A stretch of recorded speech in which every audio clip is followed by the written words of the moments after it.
अखण्डमण्डलाकारं सुव्याप्तमेन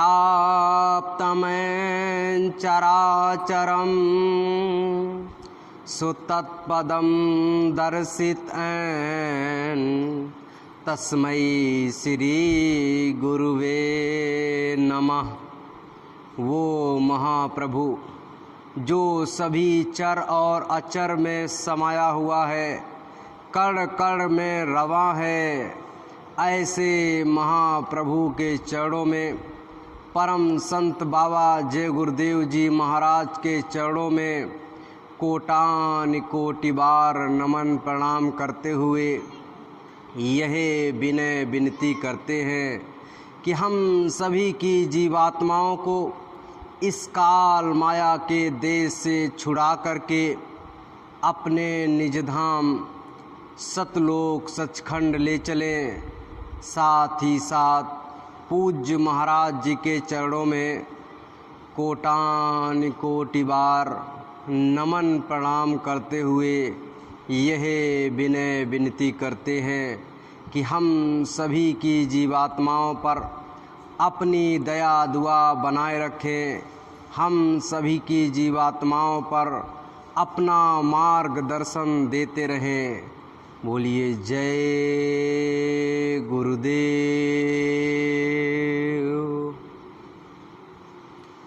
प्रेमी भाई बहनों, हम और आप इस संसार में यानी पराए देश में आकर के फंस गए। यहाँ से निकलने का मौका, यहाँ से निकलने का रास्ता हमको और आपको नहीं मिल पा रहा। प्रेमी भाई बहनों, हमको और आपको समझने की आवश्यकता है कि यहाँ पर हम किसके देश में आकर के फंस गए, यहाँ पे हम किसका कार्य कर रहे हैं। जो भी हम कार्य कर रहे हैं, जिसके देश में यहाँ पर इस समय हम विचरण कर रहे हैं, ये किसका देश है और हम यहाँ पर क्या कार्य करने के लिए, किस लिए इस धराधाम पे पैदा हुए। संत महात्माओं ने कहा कि धाम अपने चलो भाई, पराए देश क्यों रहना, काम अपना करो जाई, पराए काम क्यों फंसना। उन्होंने कहा कि अपने देश में चलना है, अपने धाम में चलना है। तो वो कौन सा धाम है, वो कौन सा देश है जिसमें हमको और आपको जाना है, वो अपना देश कौन सा है, और ये हम जहाँ पे रह रहे हैं ये कौन सा देश है। किसके देश में आकर के हम और आप फंस गए और यहाँ से निकलने का रास्ता हमको और आपको नहीं मिल पा रहा। तो संत महात्मा जब हमारे आपके जीवन में आए, तब हमको मालूम हुआ कि ये किसका देश है और हमारा असली देश कहाँ है। उन्होंने बताया। इसके पहले तो कई देवी देवता जिनकी हमने पूजा की, याचना किया, साधना किया, तप किया, जप किया, लेकिन उन्होंने हमको कुछ नहीं बताया। अरे हम और आप तो बहुत दूर हैं। उनके अपने अंश से पैदा लोमस ऋषि यानी ब्रह्मा जी ने जो वेद लिखे हैं, उनके अपने पुत्र लोमस ऋषि वो बेचारे मुक्ति के लिए तड़पते रहे, लेकिन उनको मुक्ति का मार्ग नहीं मिला।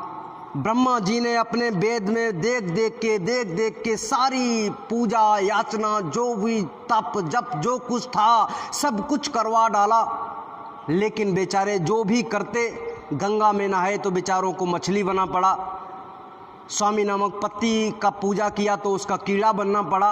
आप समझिए कि यानी ये सब कुछ करने के बावजूद उनको नरक और 84 में जाना पड़ रहा है।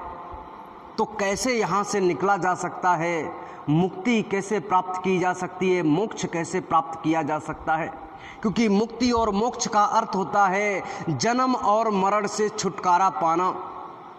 और बार बार अगर आपको 84 लाख योनियों में जाना पड़ रहा है, बार बार आपको नरक और 84 में जाना पड़ रहा है, इसका मतलब है कि आप बार बार जन्म ले रहे हो और बार बार मर रहे हो।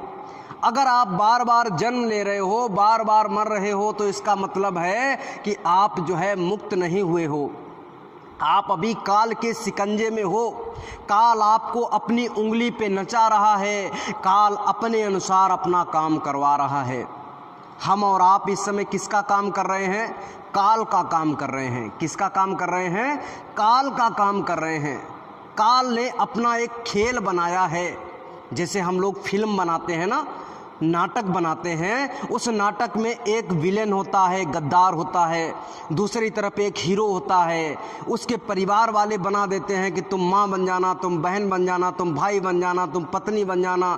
एक तरफ जो है कंपनी बना दी, कोई नौकरी करने का जरिया बना दिया, और एक कैमरे से उसको रिकॉर्ड किया जाता है कि ये देखिए एक फिल्म बन करके तैयार हो गई, एक नाटक बन करके तैयार हो गया। उसी प्रकार से वो काल भगवान हमको और आपको यहाँ पर करैक्टर पैदा कर दिए। माँ कब मिली? बीच में मिली, क्योंकि उन्होंने हमको पैदा किया, बीच में मिल गई और बीच में आपको छोड़ के चली जाएगी। पिता भी आपको बीच में मिल गया, पत्नी भी आपको बीच जीवन में मिलेगी और बीच में ही आपको छोड़ के चली जाएगी। पति भी आपको बीच संसार में मिला और बीच में ही आपको छोड़ के चला जाएगा। बच्चे भी आपको बीच में आपके पैदा हो गए और आगे पीछे आपके साथ में कोई नहीं जाएगा, आगे पीछे वो भी चले जाएंगे। प्रेमी भाई बहनों, ये संसार की सारी चीज़ें बीच में आपको मिली और मझधार में बीच में ही आपको छोड़ करके चली जाएंगी।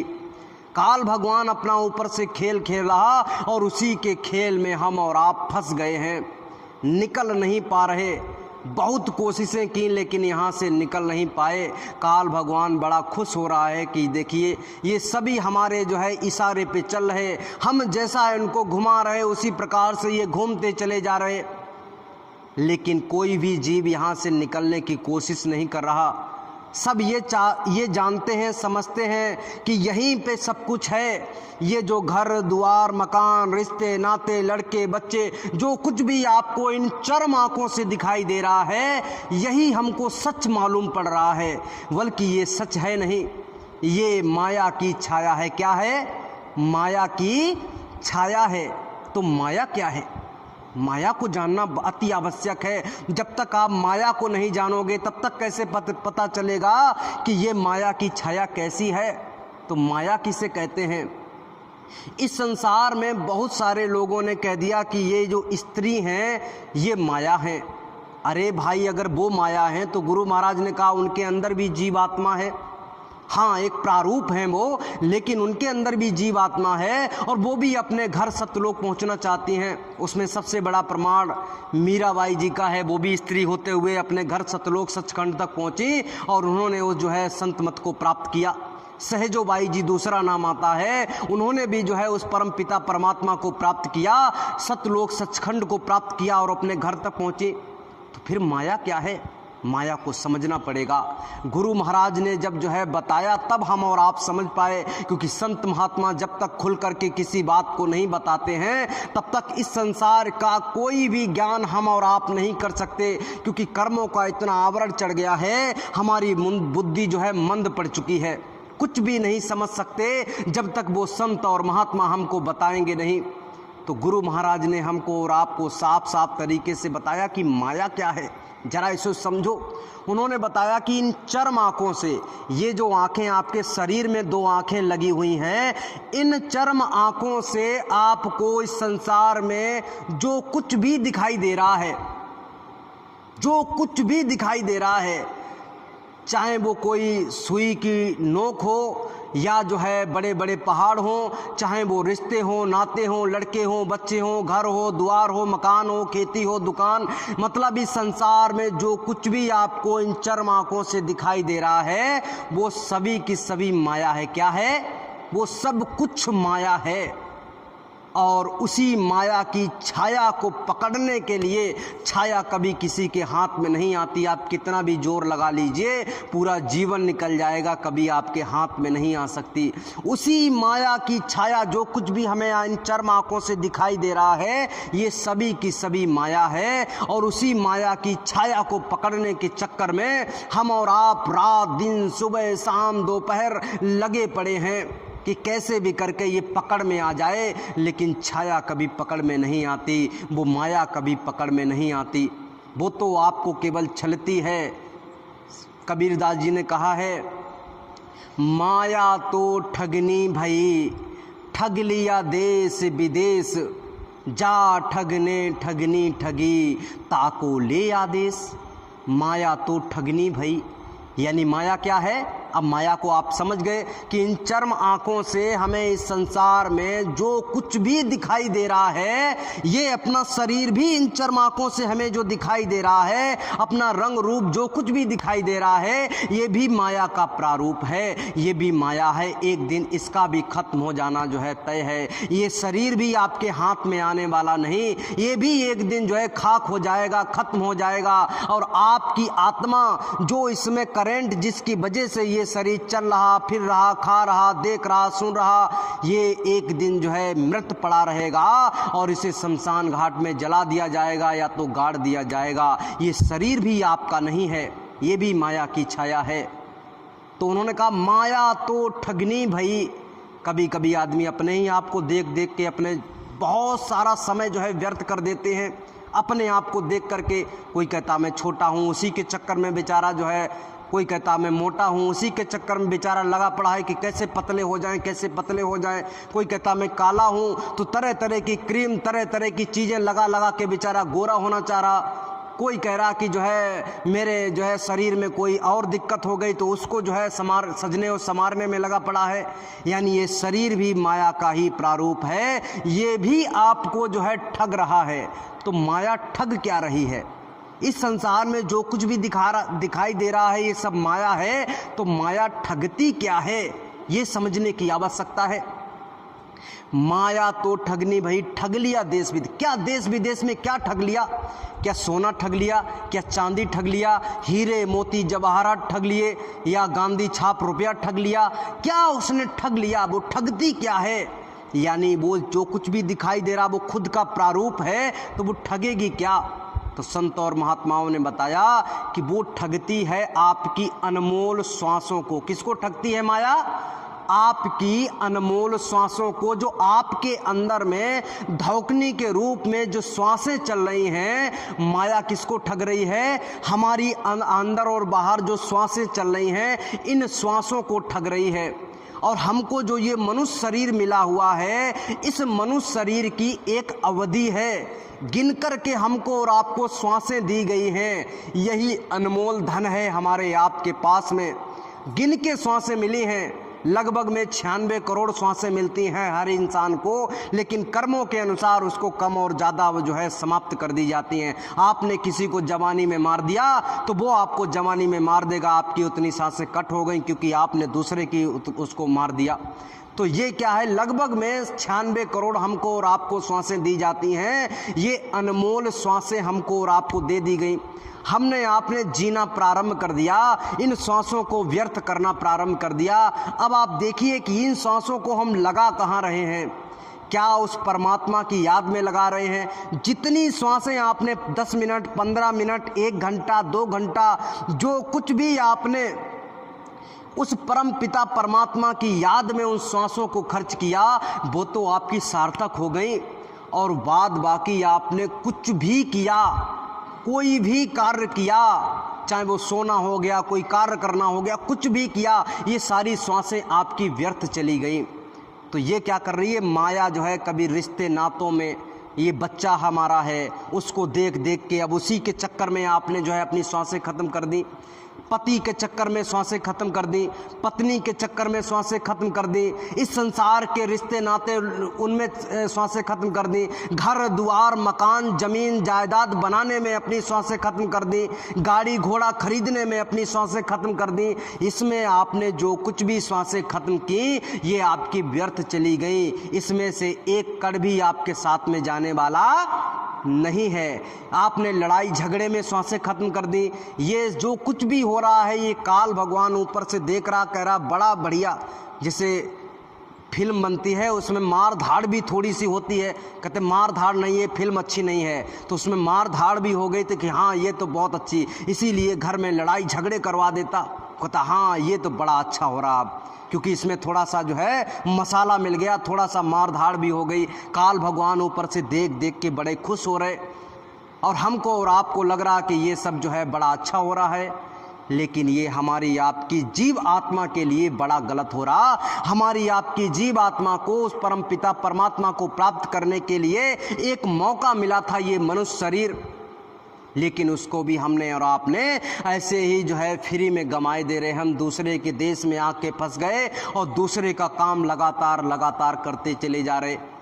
एक बार की बात है, श्री सुखदेव जी श्री परीक्षित जी को पूरी कथा सुना डाली। आपने 7 दिन की कथा तो सुनी होगी ना, भागवत होती है, भागवत तो सुनी होगी।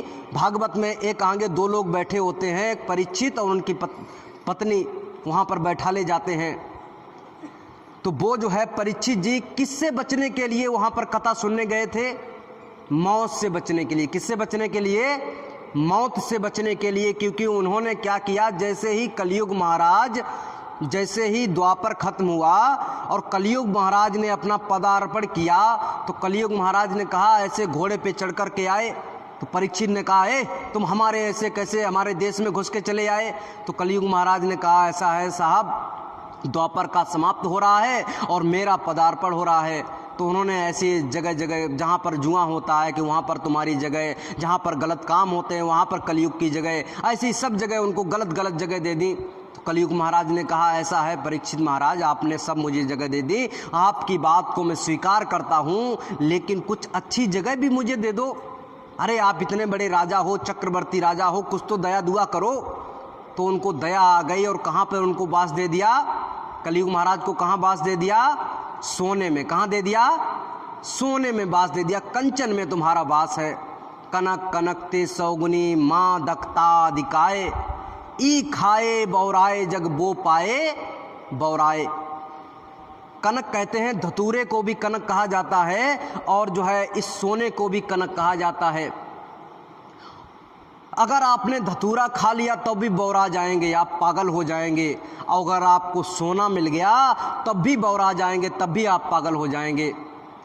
तो प्रेमी भाई बहनों, उन्होंने श्री परीक्षित जी ने कहाँ पर उनको बास दे दिया? कलयुग महाराज को सोने में बास दे दिया, कंचन में बास दे दिया कि इसमें तुम्हारा बास है। जैसे ही सोने में कलयुग को बास मिला, अब वैसे उनके सर पे क्या था? मुकुट था, और वो काहे का था? सोने का था, हीरे जवाहरात। जब उसमें उसका बास ही दे दिया, जैसे ही जो है बास दिया तो उनके जो है सर के ऊपर में वो था। कलयुग उठा और कूद पड़ा उसी के ऊपर में और उनके सर पे ऊपर सवार हो गया।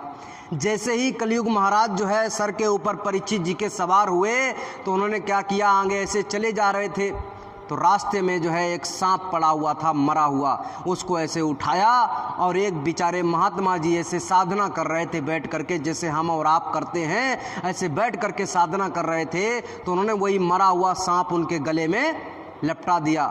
जैसे ही उन्होंने लपटाया, वो तो साधना में लीन थे, उनको कोई पता नहीं चला, लेकिन उनके पुत्र ने, यानी जो महात्मा जी थे उनके पुत्र ने जैसे ही देखा, महात्मा के पुत्र वो भी अच्छे संस्कारी महात्मा, उन्होंने कहा कि अरे तुमने जो है हमारे पिताजी का अपमान कर दिया, अब जो है तुम्हारी आज के 7वें दिन मृत्यु हो जाएगी। क्या हो जाएगा?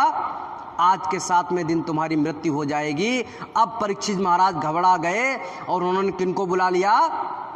श्री सुखदेव जी को बुला लिया। श्री भगवान व्यास के, भगवान व्यास इसलिए कहते हैं व्यास जी को क्योंकि व्यास जी की तीसरी नेत्र खुली हुई थी, वो भूत भविष्य और सब कुछ देख सकते थे, इसीलिए उनको भगवान व्यास कहा जाता है। और उनके पुत्र थे श्री सुखदेव जी। कौन थे?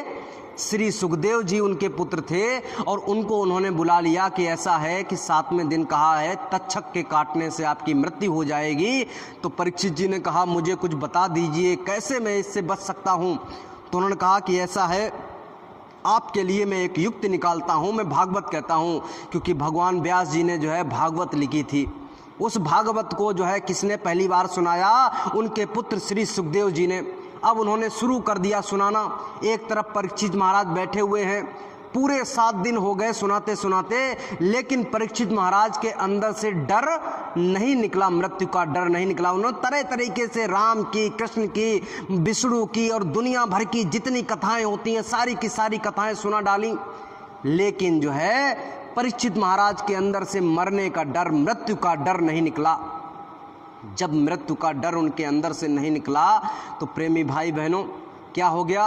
अब उन्होंने कहा कि इनको समझाना पड़ेगा। 20 मिनट के बाद। तो उन्होंने कहा इनको समझाना पड़ेगा। तो समझाने के लिए क्या किया उन्होंने, एक तरीका निकाला। उन्होंने एक कहानी सुनाई, श्री परीक्षित जी को जो है कहानी सुनाई श्री सुखदेव जी ने, कि परीक्षित महाराज ऐसा है, एक राजा था राजा, और वो जंगल में शिकार करने गया। क्या करने गया? शिकार करने गया। पूरा दिन वो शिकार करता रहा। और शाम जब होने लगी, इधर पूरब में जब सूर्य ढलने लगा, तो क्या हुआ, उनके जो सिपाही थे वो उनसे बिछड़ गए, और उसके साथ साथ में वो रास्ता भी भूल गए अपने घर वापस जाने की। जब रास्ता भूल गए, सिपाही उनसे बिछड़ गए, तो राजा ने कहा अब इस जंगल में जिनका हम शिकार कर रहे थे, अब रात्रि में वो जानवर हमारा ही शिकार कर लेंगे, इनसे कैसे बचा जाए।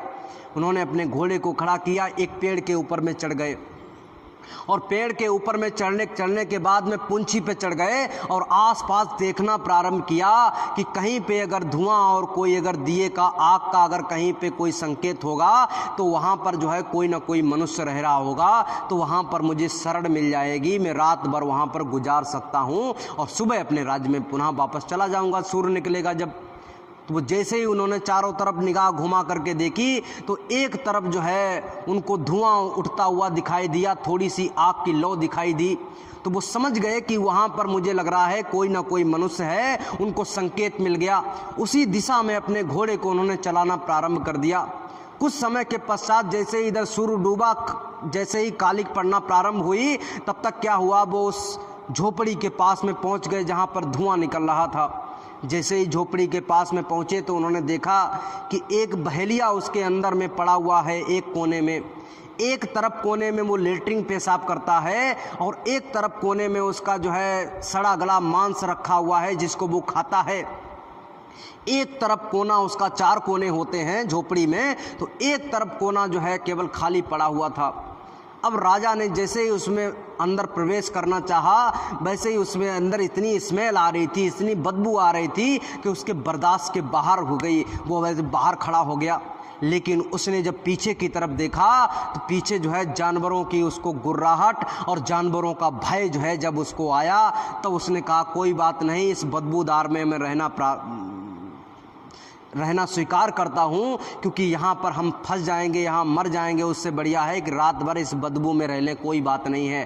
क्योंकि मृत्यु जब किसी के पीछे आती है, तो आदमी हर काम करने के लिए तैयार हो जाता है, हर चीज़ को बर्दाश्त करने के लिए तैयार हो जाता है। प्रेमी भाई बहनों, बहेलिया से पूछा कि भैया ऐसा है कि इस जो है झोपड़ी में मुझे कोने में रहने की इजाज़त दे दीजिए। बहेलिया ने कहा देखो भैया ऐसा है, इस झोपड़ी में जो भी रहने के लिए आता है वो अपना हक जमाने लगता है। सुबह जब जाने की बारी आती है, और वो कहता है हम इस झोपड़ी से नहीं जाएंगे, झोपड़ी का ये कोना हमारा है और मैं इससे नहीं निकलूँगा। राजा कहने लगा अरे बेवकूफ़ बहेलिया, तू जानता नहीं है मैं कहाँ का राजा हूँ, मैं इतना बड़ा चक्रवर्ती राजा हूँ, और मेरे घर के बाहर जो नाली है उसमें से बदबू नहीं बल्कि सेंट बहती है, उसमें से जो है खुशबू बहती है। मेरे घर में गलीचे हैं, उनसे सेंट बहती है, उनसे खुशबू आती है। तू जानता नहीं है जो है हीरे जवाहरात हमारे ऐसे भरे पड़े रहते हैं, हमारे बिस्तर चम चम चम चम करते हैं। तुझे नहीं मालूम है मैं कहाँ का रहने वाला हूँ, लेकिन आज समय की परिस्थिति की वजह से मैं तेरी झोपड़ी में रहने के लिए, वो भी इतनी बदबू आ रही है, इसमें रहने के लिए मैं तैयार हो गया हूँ। बहेलिया ने कहा ठीक है भैया, आप जो कुछ कह रहे हो आपकी बात से हम सहमत हैं, आप इतने बड़े चक्रवर्ती राजा हैं, आपके नालियों में भी जो है सेंट बहती है, लेकिन जो है सुबह जब होती है तो यहाँ से कोई निकलने के लिए तैयार नहीं होता, और हमें जो है और उल्टा धमकाने लगते हैं। राजा ने कहा कोई चिंता करने की आवश्यकता नहीं है, सुबह जैसे ही इधर पूरब में जो है सूर्य की पहली किरण निकलेगी, वैसे ही मैं जो है उठ के मैं अपने घर चला जाऊंगा, तुम्हारी झोपड़ी को छोड़ दूंगा। कहा ठीक है आप रह लीजिए। कोने में जो है एक कोने में राजा साहब बैठ गए। अब पूरी रात्रि में धीरे धीरे क्या हुआ, वो जो गंदगी थी, वो जो बदबू थी, वो राजा साहब के पूरे शरीर में अंदर में समा गई। क्या हो गया, वो बदबू राजा साहब के पूरे शरीर में अंदर में समा गई, और जैसे ही बदबू उनके अंदर में समा गई, अब सुबह के 10 बज गए। अब राजा साहब जो है उस झोपड़ी से निकलने का नाम नहीं ले रहे। बहेलिया ने धीरे से कहा कि भैया ऐसा करो राजा साहब, आपके जो है घर में सेंट बह रही है नालियों में, ऐसा करो चुपचाप यहाँ से अब निकलिए आप।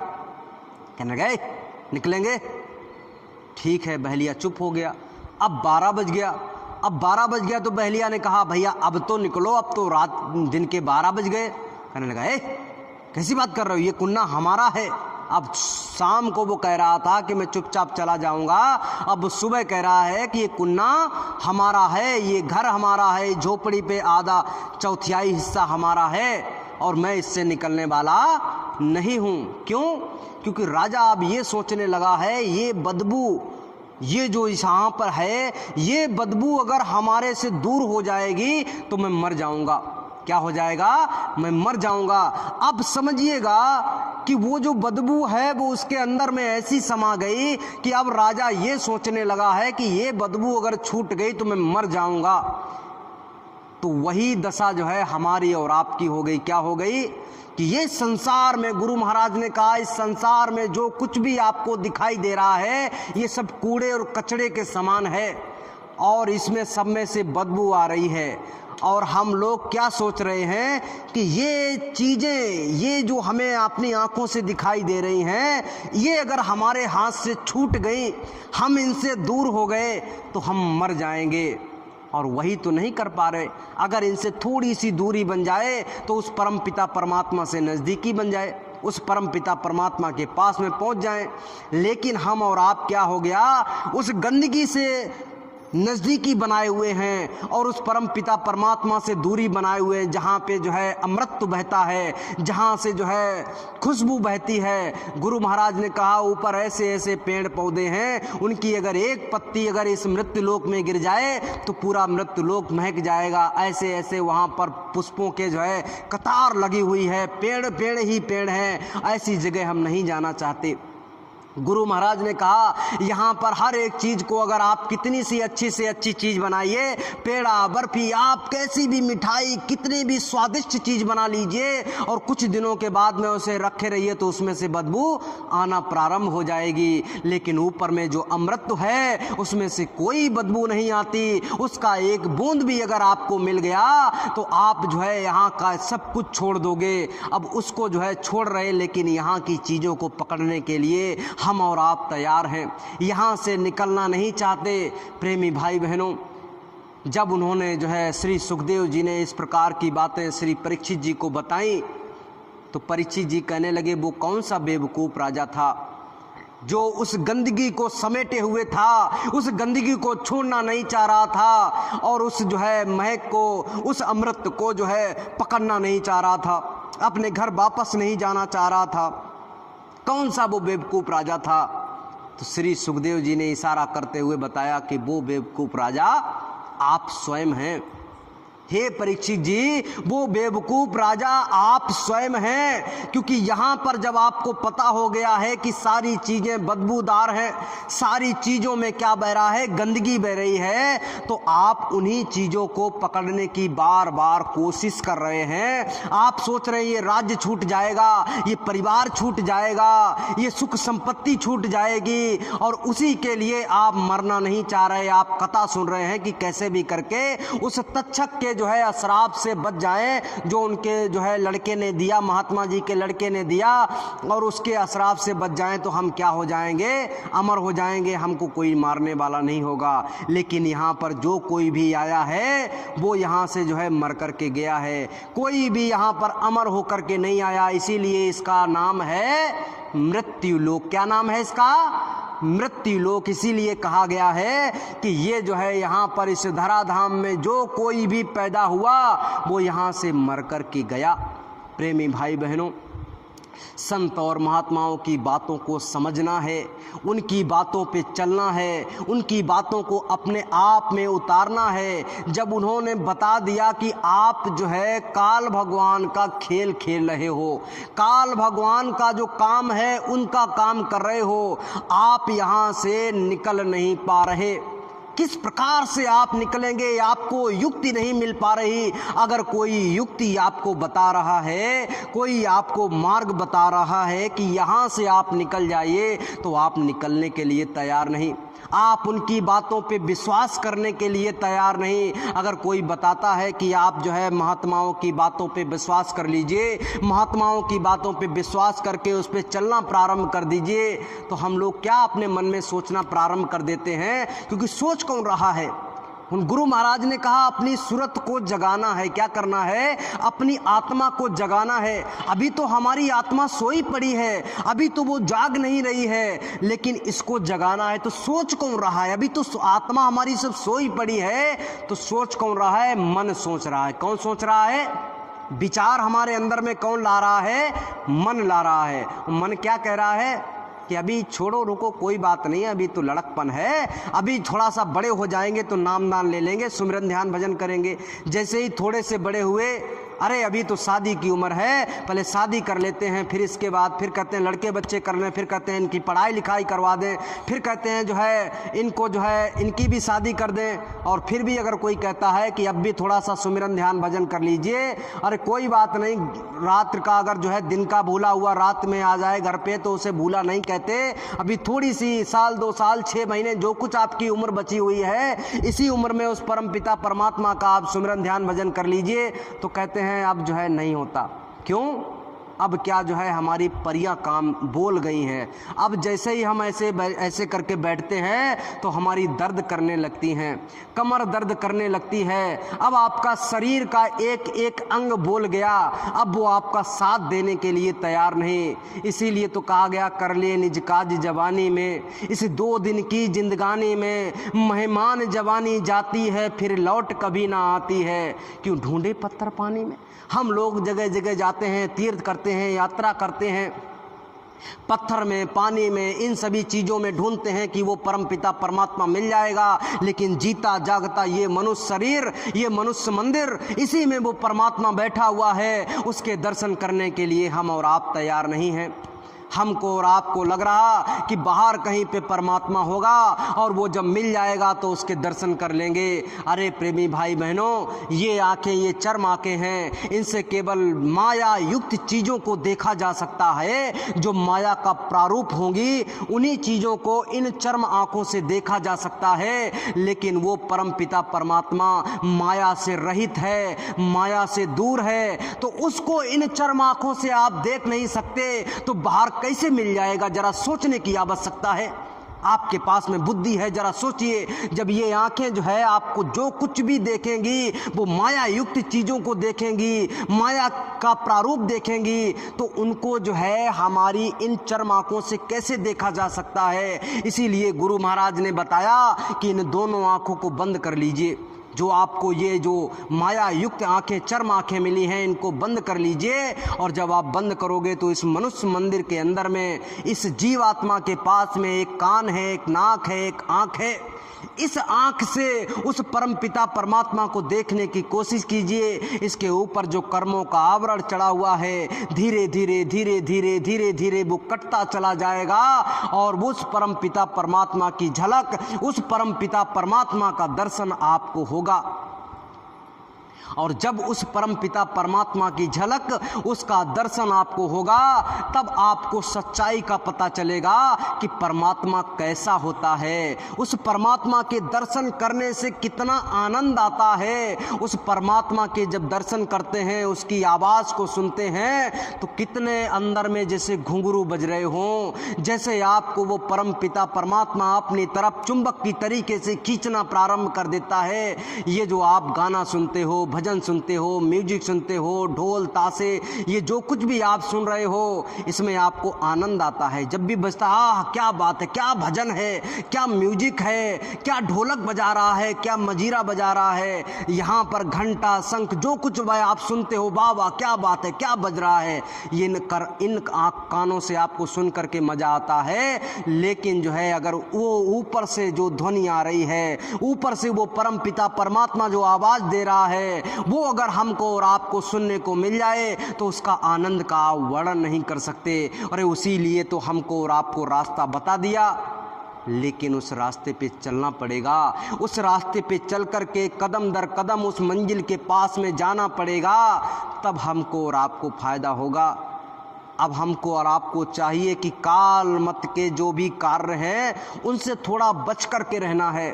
गुरु महाराज ने कहा वो भी करते रहिए, क्योंकि आपकी जिम्मेदारी है, आपका बच्चा है, बच्ची है, आपकी पत्नी है, माँ बाप हैं, आपके रिश्तेदार हैं, आपका अपना शरीर है, इनकी भी देखभाल करनी है, इसको भी खाना खिलाना है, इसके लिए भी कपड़े खरीदने हैं। तो उसके लिए आपको थोड़ा कोई ना कोई कार्य करना, मेहनत ईमानदारी से करना जो है ज़रूरी है। लेकिन जो है आपको थोड़ा समय निकालना है, सुबह शाम दोपहर रात, जब भी समय मिले तो उस परम पिता परमात्मा से आपको जो है प्रार्थना करनी है, उस परम पिता परमात्मा को याद करना है, ताकि जो है आपका ये मनुष्य शरीर और इसका समय सार्थक हो जाए। प्रेमी भाई बहनों, इसीलिए हमको और आपको ये मनुष्य शरीर मिला है। हमको और आपको चाहिए कि इस मनुष्य शरीर की एक एक श्वास पे उस परमात्मा का नाम लिख दें। जैसे जैसे हम उस परमात्मा का नाम एक एक श्वास पे लिखते चले जाएंगे, वो परमात्मा आपके नज़दीक आता चला जाएगा और आपको उसका आनंद, उसका अनुभव आपको होना धीरे धीरे प्रारंभ हो जाएगा। जब भी सुमिरन ध्यान भजन पे बैठिए, जब भी गुरु महाराज के चरणों में बैठिए, तो समझिए कुछ प्राप्त करने की कोशिश कीजिए। सोचिए कि आज मैं 15 मिनट के लिए बैठ रहा हूँ तो कुछ प्राप्त करना चाहता हूँ। पूरा जोश खरोश होना चाहिए, पूरा आपके अंदर में उत्साह होना चाहिए कि आज मैं गुरु महाराज के चरणों में कुछ ना कुछ दया लेकर ही उठूंगा। अगर ये संकल्प, ये उत्साह, ये संकल्प अगर हमारे अंदर में आ गया तो समझ लीजिएगा वो परमपिता परमात्मा आपसे जो है खुश हो जाएगा। अगर हमने और आपने ऐसे ही अपने जीवन को व्यर्थ करना है तो फिर कैसे भी चलिए, आप पे कोई फर्क पड़ने वाला नहीं है। ये सारे वचनवाणियाँ जो आपको सुनाई गई हैं, ये संत महात्माओं की हैं, परम संत बाबा जय गुरुदेव जी महाराज की हैं, कबीर, दादू, दरिया, दयाल, इन सब की हैं। और इन्होंने इन वचनवाणियों को बताया है कि इनको हम लोग याद करते रहें और याद करके उस पर चलते रहें, तभी हमारी आपकी जीवात्मा का कल्याण होगा। प्रेमी भाई बहनों, अब हम अपनी बाड़ी को यहीं पे विराम देते हैं। अगर कोई कहने सुनने में त्रुटि हो गई हो, कोई गलती हो गई हो तो उसको माफ़ कर दीजिएगा, लेकिन इन वचनवाणियों को अपने अंतर में उतारिएगा और उस पर चलने की प्रारंभ कीजिएगा, तभी हमको और आपको फ़ायदा होगा। बोलिए जय गुरुदेव। अब सभी प्रेमी भाई बहन सामूहिक आरती करेंगे। विनय करूं मैं दो कर जोरे, सतगुरु द्वार तुम्हारे, बीने घृत दीपो आरती साजूं, दो अखियन मज धारे, भाव सहित नित बैठ झरोखे, जोहत प्रियतम प्यारे, पग धुन सुनाहु श्रावण ही आपने, मन के काज बिसारे, जागी सुरत पियत चरणामृत, पियत पियत हुई न्यारी, घंटा शंख मृदंग सारंगी, बांसी बीन सुनारी।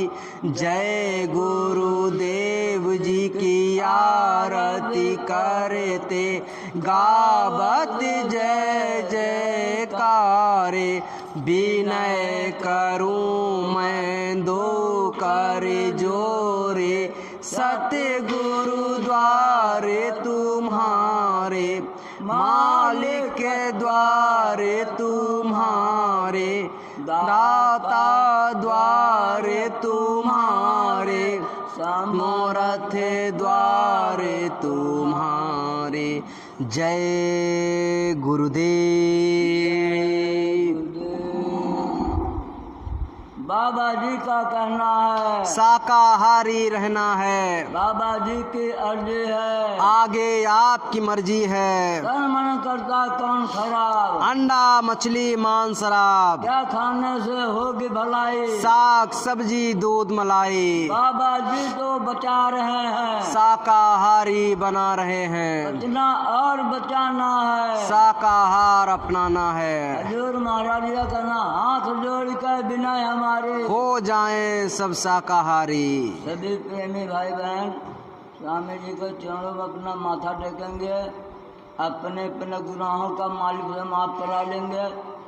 जब सुबह घंटी लगेगी सभी प्रेमी भाई बहन इसी स्थान पर आएंगे। जय गुरुदेव।